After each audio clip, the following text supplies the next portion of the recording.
علیکم دوستو، بسم اللہ الرحمن الرحیم۔ میں آج آپ کے ساتھ حضرت علی رضی اللہ تعالیٰ عنہ کا واقعہ شیئر کرنے جا رہا ہوں۔ معاہدہ حدیبیہ کے بعد حضور نبی کریم صلی اللہ علیہ وسلم کو اس بات پر اطمینان ہو گیا کہ اب کچھ عرصے تک مشرکین مکہ کی جانب سے کسی قسم کا کوئی خطرہ لاحق نہیں، تو آپ صلی اللہ علیہ وسلم نے اب مدینہ منورہ کے اطراف میں واقع ان سازی قبائل کی جانب اپنی توجہ مرکوز فرمائی جو آئے دن مدینہ منورہ کا سکون برباد کرنے اور مسلمانوں کو نقصان پہنچانے کے منصوبے بناتے رہے تھے۔ چنانچہ حضور نبی کریم صلی اللہ علیہ وسلم نے سب سے پہلے خیبر کا رخ کیا۔ خیبر شہر میں کئی بلند نیلے اور پہاڑ تھے اور یہ خالصاً یہودی بستی تھی، اور ان یہودیوں نے خیبر میں بے شمار قلعے تعمیر کر رکھے تھے۔ خیبر مدینہ منورہ سے 80 میل کے فاصلے پر تھا۔ نبی کریم صلی اللہ علیہ وسلم مدینہ منورہ سے قریباً 1600 جانصار صحابہ اکرام رضی اللہ تعالیٰ عنہ کے ہمراہ روانہ ہوئے۔ حضرت سیدنا علی مرتضیٰ رضی اللہ تعالیٰ عنہ جو کہ اس وقت آشوب چشم کے مرض میں مبتلا تھے، وہ بھی اس لشکر میں حضور نبی صلی اللہ علیہ وسلم کے ہمراہ تھے۔ لشکر اسلام نے سب سے پہلے خیبر کے قلعے نام پر حملہ کیا۔ حضور نبی کریم صلی اللہ علیہ وسلم کے حکم پر حضرت محمد بن مسلمہ رضی اللہ تعالیٰ عنہ کی قیادت میں لشکر اسلام کے گروہ نے قلعہ نعام پر حملہ کیا۔ حضرت محمد بن مسلمہ اور ان کے بھائی حضرت محمود بن مسلمہ نے نہایت دلیری کے ساتھ مقابلہ کیا، بلاخر جام شہادت نوش فرمایا۔ قلعہ نعام کے بعد لشکر اسلام نے اپنی پیش قدمی جاری رکھی، جہاں تک کہ قلعہ قابوس کے علاوہ خیبر کے تمام قلعے فتح کر لیے۔ قلعہ قابوس کا شمار خیبر کے سب سے مضبوط قلعوں میں ہوتا تھا، اور اس قلعہ میں یہودیوں کا سردار مرحب رہتا تھا۔ حضور نبی صلی اللہ علیہ وسلم نے لشکر اسلام کو حکم دیا کہ وہ قلعہ قابوس کا محاصرہ کر لیں۔ لشکر اسلام نے قلعہ قابوس کا محاصرہ کرنے کے بعد اس پر کئی تابڑ توڑ حملے کیے، لیکن فتح نصیب نہ ہوئی، اور انہوں نے یہودیوں کی جانب سے بھی سخت مزاحمت کا سامنا کرنا پڑا۔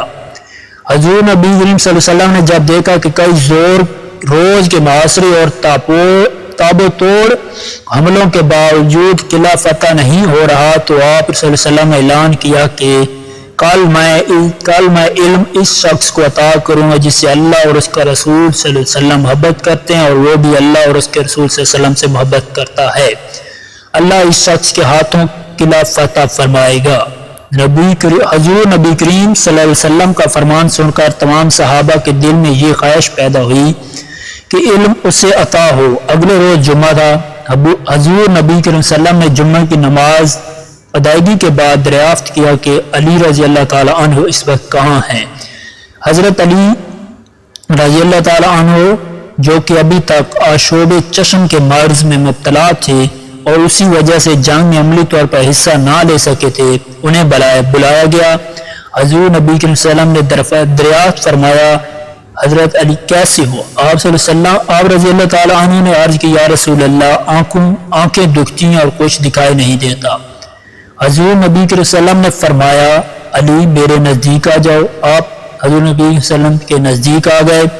حضور نبی کریم صلی اللہ علیہ وسلم نے اپنا لعاب دہن نکالا اور اسے آپ رضی اللہ تعالیٰ عنہ کی آنکھوں پر لگایا، جس سے آپ رضی اللہ تعالیٰ عنہ کی تکلیف جاتی رہی اور ان کی آنکھیں ٹھیک ہو گئی۔ اب حضور نبی صلی اللہ علیہ وسلم نے جھنڈا آپ رضی اللہ تعالیٰ کو عطا کرتے ہوئے ان کے حق میں دعا خیر فرمائی۔ حضرت علی فرماتے ہیں کہ حضور نبی صلی اللہ علیہ وسلم کے لعاب دہن لگانے کے بعد مجھے کبھی آنکھوں کی کوئی بیماری نہ ہوئی، بلکہ میری آنکھیں پہلے سے زیادہ روشن ہو گئی۔ حضرت علی لشکر اسلام کے ہمراہ قلعہ قابوس کے دروازے پر پہنچے اور جھنڈا دروازے کے پاس گاڑ دیا۔ آپ رضی اللہ تعالیٰ عنہ نے ایک مرتبہ پھر لوگوں کو اسلام کی دعوت دی، جس سے انہوں نے قبول کرنے سے انکار کر دیا۔ اس دوران ایک یہودی نے قلعہ کی چھت سے پوچھا، تم کون ہو؟ حضرت علی نے فرمایا، میں علی رضی اللہ تعالیٰ بن ابی طالب ہوں۔ اس یہودی نے آپ رضی اللہ تعالیٰ کا نام سنا تو کانپ اٹھا اور کہنے لگا، تو رات کی قسم یہ شخص قلعہ فتح کیے بغیر ہرگز نہیں جائے گا۔ کہنے لگا، تو رات کی قسم یہ شخص قلعہ فتح کیے بغیر ہرگز نہیں جائے گا۔ حضرت علی رضی اللہ تعالیٰ عنہ نے قلعہ قابوس پر حملہ کیا تو یہودیوں کے سردار مرحب کا بھائی حارث کئی یہودیوں کے ہمراہ مقابلے کے لیے نکلا آپ رضی اللہ تعالیٰ نے ایک ہی وار میں اس کا کام تمام کر دیا اور لشکر اسلام نے باقی تمام یہودیوں کو جہنم واصل کر دیا۔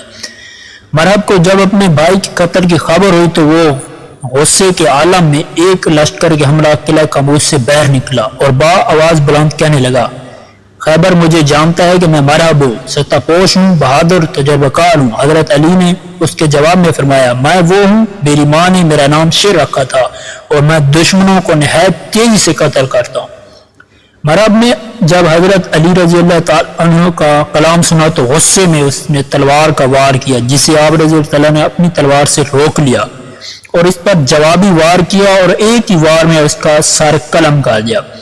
مرحب کی لاش گرتے ہی لشکر اسلام نے یہودی لشکر پر حملہ کر دیا، جس سے بے شمار یہودی مارے گئے اور باقی جو بچ گئے وہ قلعہ کے اندر بھاگ گئے اور قلعہ کا دروازہ بند کر لیا۔ حضرت علی نے قلعہ کا بھاری بھرکم دروازہ اکھیڑ پھینکا اور لشکر اسلام قلعہ قابوس میں داخل ہو گیا۔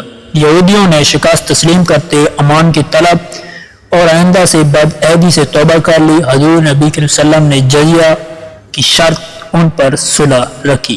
دوستو میری ویڈیو اچھی لگے تو لائک کر دیں اور ایسی مزید ویڈیو دیکھیں ہمارے چینل کو